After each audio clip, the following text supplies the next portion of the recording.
సంవత్సరం మొత్తంలో మనం ఎంతో ఇష్టంగా సంతోషంగా జరుపుకునే పండుగ వినాయక చవితి.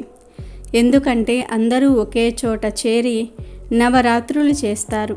అలా నవరాత్రులు చేశాక వినాయకుణ్ణి నిమజ్జనం చేస్తాము. యావత్ భారతదేశంలో ప్రసిద్ధి చెందిన పండుగలలో ఒకటి ఈ వినాయక చవితి. ఈ వినాయక చవితి వచ్చేస్తుంది.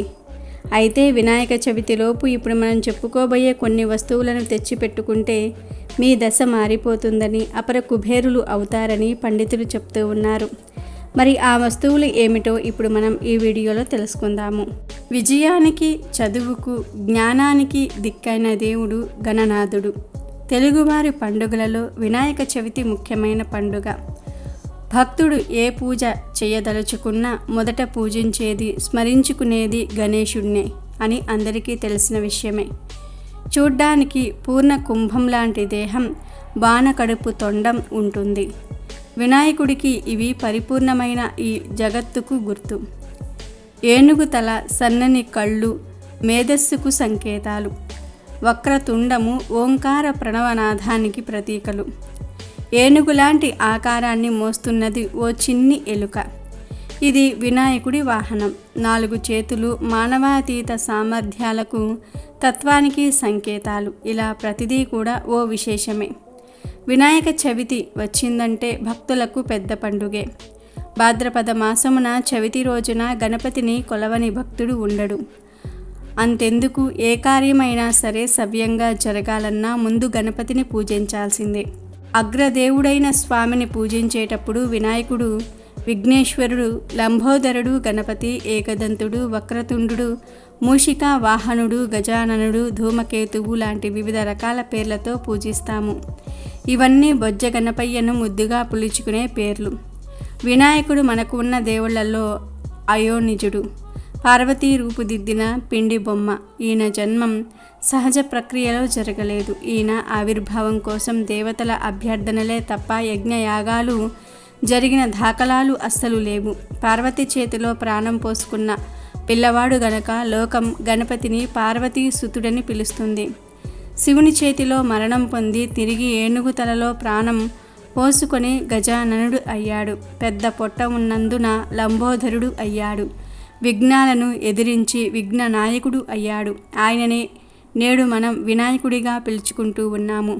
దేవతలందరిలోనూ కూడా విశ్వవ్యాప్తమైన విలక్షణ స్వభావ రూపము గణపతిది. మనం మనసు పెట్టి ప్రార్థించాలే కానీ వెంటనే కోరిన కోరికలను ప్రసాదించే భక్త సులభుడు ఈ బొజ్జ గణపయ్య. గణపతిని వేడుకుంటే తీరని కోరిక లేదు. ఆరోగ్యము, అభయము, విజయము, సంతోషము, సంపద, ధైర్యము అన్నిటినీ కూడా ప్రసాదించే స్వామి ఈ గణపయ్య. ఏదైనా పాపాలు కానీ తప్పులు కానీ చేస్తే క్షమించమని మిగతా దేవతల ముందు కోరుకుంటారు కానీ వినాయకుని ముందు మాత్రము గుంజీలు తీస్తాము. ఇలా ప్రతిదీ కూడా ఒక ప్రత్యేకత కలిగిన దేవుడు. ఆది నాయకుడు వినాయకుడు. భక్తితో గణపతిని పూజిస్తే అష్టైశ్వర్యాలు కలుగుతాయి.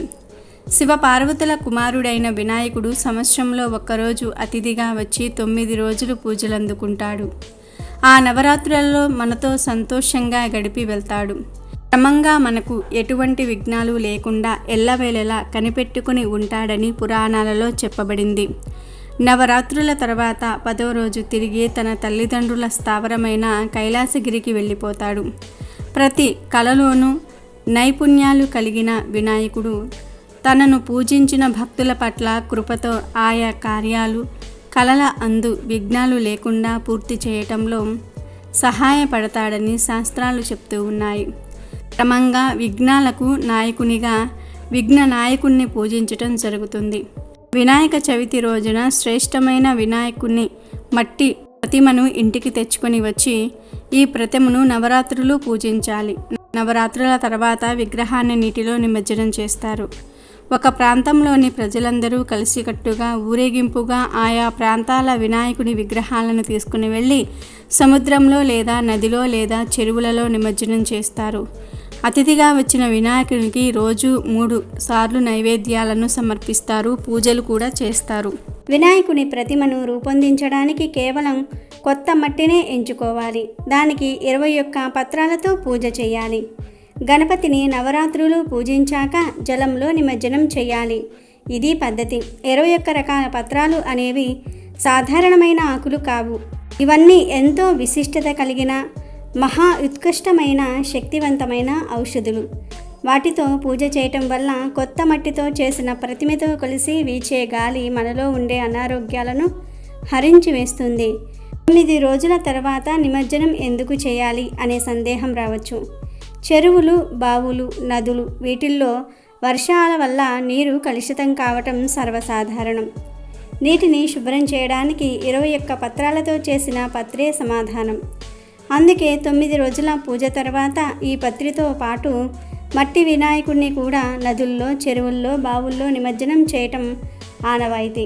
అలా నీటిలో కలిపిన మట్టి 21 రకాల పత్రి కలిపి 23 గంటలయ్యాక తమలో ఉన్న ఔషధీయుత గుణాల ఆల్కహాయిడ్ను ఆ జలంలోనికి వదిలేస్తాయి. అవి బ్యాక్టీరియాను నిర్మూలించి జలంలో ఆక్సిజన్ శాతాన్ని పెంచుతాయి. ఇది వినాయక నిమజ్జనం వెనుక ఉండే పర్యావరణ పరిరక్షణ రహస్యం. వినాయకుని పూజలో వాడే 21 పత్రాలు చాలా విశిష్టమైనవి కూడా. వినాయక చవితి నాడు చేసే పూజలో పత్రాలు ప్రధానమైనవి. విఘ్నేశ్వరుని 21 రకాల ఆకులతో పూజించటం ఆనవాయితీగా వస్తుంది. అయితే ఆ 21 పత్రాలు దొరకని వారు ఈ ఒక్క ఆకును సమర్పిస్తే చాలు మీకు ఆ 21 పత్రాలతో చేసిన పూజా ఫలితం దక్కుతుందని పండితులు చెప్తూ ఉన్నారు. వినాయక చవితి రోజు వినాయకుడికి ఎంతో ఇష్టమైన గరికను సమర్పించాలి. 21 పత్రాలు దొరకని వారు ఒక గరికను వినాయకుడికి వినాయక చవితి నాడు సమర్పిస్తే చాలు మీకు సర్వసంపదలు చేకూరతాయని పండితులు చెప్తూ ఉన్నారు. వినాయకుడికి గరికను సమర్పించటం వల్ల మీకు కలిగే విఘ్నాలన్నీ కూడా తొలగిపోతాయి. మీరు ఆర్థిక పరంగా మంచి స్థితిలో ఉంటారు. వినాయక చవితి రోజు వినాయకుడికి గరికను సమర్పిస్తే మీకు ఉన్న సర్వదోషాలు, మీరు తెలిసి తెలియక చేసిన పాపాలు అన్నీ కూడా పటాపంచలైపోతాయి. గరికకు ఉన్న విశిష్టత అంతా ఇంతా కాదు. గరిక పోచలంటే వినాయకుడికి చాలా ఇష్టం. మీరు వినాయక చవితి రోజు 21 పత్రాలతో పూజలు చేసినా చేయకపోయినా ఈ ఒక్క గరికతో వినాయకుడిని పూజిస్తే ఆయన అనుగ్రహం మీపై ఎల్లప్పుడూ ఉంటుంది. మీరు వినాయకుడిని ఎన్ని పుష్పాలతో, ఎన్ని పత్రాలతో పూజించినా గరికను మాత్రం ఖచ్చితంగా వినాయక పూజలో ఉపయోగించాలి. గరిక లేని వినాయక పూజ వ్యర్థమని పురోహితులు చెప్తూ ఉన్నారు. అసలు గరికకు ఇంతటి విశిష్టత ఎందుకు వచ్చిందో, గరిక అంటే వినాయకుడికి ఎందుకు అంత ప్రీతికరమైనదో ఇప్పుడు మనం తెలుసుకుందాం. పూర్వంలో అనలాసురుడు అనే రాక్షసుడు నిప్పును పుట్టించి లోకాన్నంతా దహించసాగాడు. అయితే దేవతలంతా వినాయకుడి దగ్గరకు వచ్చి తమను రాక్షసుడు వేడిని పుట్టించి ఇబ్బందుల పాలు చేస్తున్నాడని, తమకు వేడిని పుట్టిస్తున్నాడని, తమను ఎలాగైనా సరే కాపాడాలని వినాయకుడిని వేడుకోగా వినాయకుడు తమ శరీరాన్ని పెంచేసి ఆ రాక్షసుణ్ణి అమాంతం మింగేశాడు. అందుకు వెంటనే వినాయకుడి నుండి వేడి మొదలయ్యింది. అందుకు చంద్రుడు వచ్చి మంటను తగ్గిస్తానంటూ వినాయకుని తలపై నిలబడ్డాడు. అయినా కూడా వినాయకుడిలో వేడి తగ్గలేదు. విష్ణుమూర్తి తన కమలాన్ని ఇచ్చాడు. పరమశివుడు పామును గణేశుని పొట్ట చుట్టూ చుట్టాడు. అయినా వేడి తగ్గలేదు. చివరకు కొంతమంది ఋషులు వచ్చి 21 గరిక పోచలతో వేడి తగ్గుతుందని చెప్పటంతో ఆ గరికను గణేశుని తలపై ఉంచారు. అంతే, వెంటనే వినాయకుడికి వేడి తగ్గిపోయింది. అప్పుడు వినాయకుడు అన్నాడు, ఎవరైతే తనకు గరికతో పూజిస్తారో వారికి ఎల్లప్పుడూ కూడా తన ఆశీర్వాదాలు ఉంటాయని, కష్ట నష్టాలు తీరుతాయని చెప్పటంతో అప్పటి నుంచి వినాయకుడికి గరికతో పూజించటం మొదలుపెట్టారు. మరి తెలుసుకున్నారు కదా గరికకు ఉన్న విశిష్టత ఏమిటో. కాబట్టి వినాయక చవితి రోజు మీరు కూడా 21 పత్రాలను సమర్పించినా సమర్పించకపోయినా 21 గరిక పోచలను వినాయకుడికి సమర్పించండి. మీకు సకల సంపదలు చేకూరతాయి, ఆయురారోగ్యాలు సిద్ధిస్తాయి. ఇక వినాయక చవితి రోజు వినాయకుడికి సమర్పించే 21 పత్రాల పేర్ల గురించి, వాటి విశిష్టత గురించి తెలుసుకుందాం. మాచిపత్రం. మాచిపత్రి అనేది తెలుగు పేరు. చామంతి జాతికి చెందిన దీని ఆకులు సువాసన భరితంగా ఉంటాయి. చామంతి ఆకుల మాదిరే ఉంటాయి. దూర్వాపత్రం అంటే గరిక. తెల్ల గరిక, నల్ల గరిక అని 2 గరికలు ఉంటాయి. గడ్డి జాతి మొక్కలు విఘ్నేశ్వరుడికి అత్యంత ప్రీతికరమైనవి.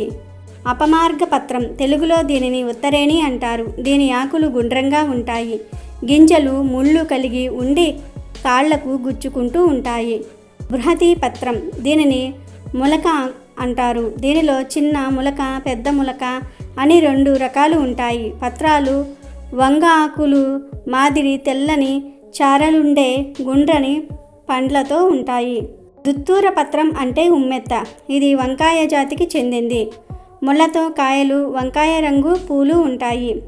తులసి పత్రం, హిందువులకు తులసి గురించి ప్రత్యేకంగా చెప్పవలసిన పని లేదు.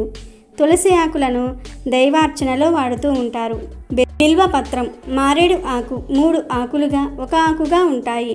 ఇవి శివునికి చాలా ఇష్టం. శ్రీ మహాలక్ష్మీదేవికి కూడా ఇష్టమైనదిగా చెప్తూ ఉంటారు. బదిరీపత్రం అంటే రేగు, దీనిలో రేగు, రేగు, గంగరేగు అని 3 రకాలు ఉంటాయి.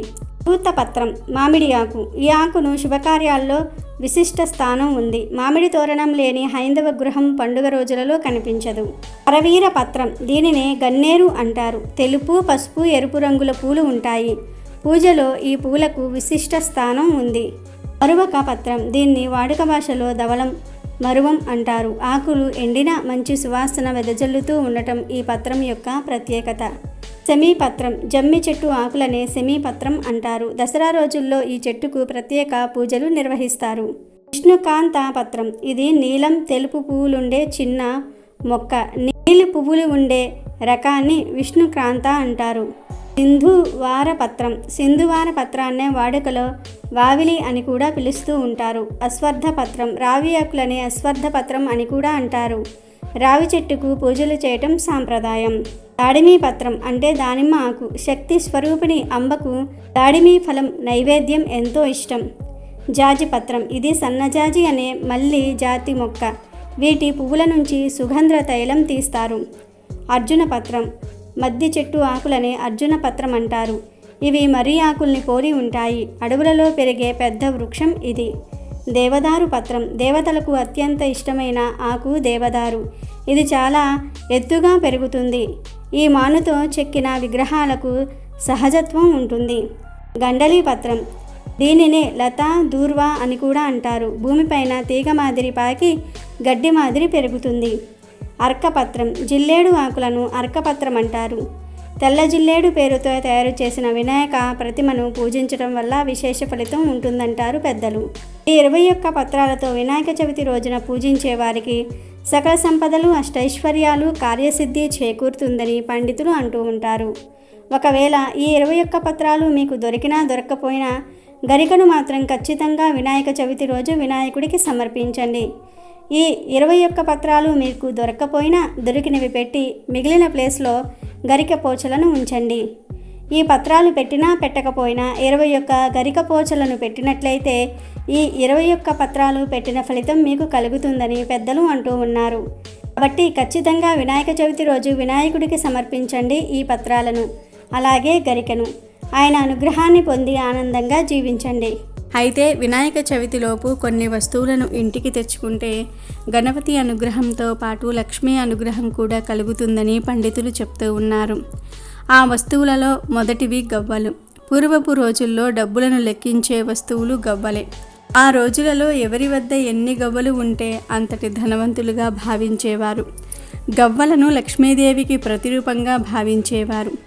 ఇప్పటికీ కూడా హిందువులు గవ్వలను పవిత్రంగా భావిస్తారు. లక్ష్మీదేవి సముద్రం నుండి ఉద్భవించింది.